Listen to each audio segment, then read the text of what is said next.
Tibetans and exiles and supporters gathered outside the Chinese embassy. It was all part of the Global Day of Action. Protesters are calling on China to act with restraint in Tibet, and they're asking for all Tibetan areas to be removed from the Olympic torch relay.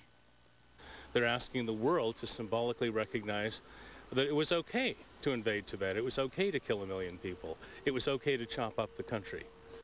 Last week, Chinese Ambassador Lu Shumen said China has no plans to alter the Olympic torch route and isn't concerned it might be led to more unrest. Well, I said the Chinese government authorities have the ability to maintain peace and stability and to make sure that we present to the world one of the most impressive Olympics in history.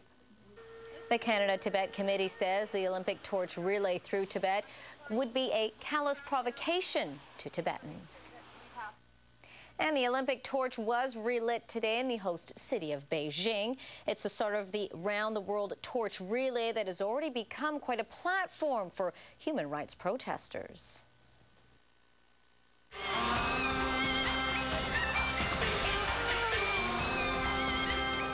Chinese President Hu Jintao opened the relay at a ceremony in Tiananmen Square. The location perhaps underlines the importance China places on the Olympic Games, which open on August the 8th.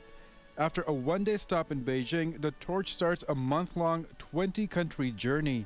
The relay has focused attention on recent unrest in Tibet, which has been the worst in the Chinese-controlled region since 1989.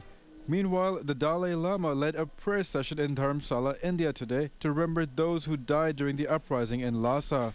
Beijing says 22 people were killed in Lhasa, while Tibetan exiles put the overall death toll at 140. Meanwhile, the crackdown on pro-Tibetan protesters continues in Nepal as police today broke up a demonstration by more than 100 activists outside the Chinese embassy.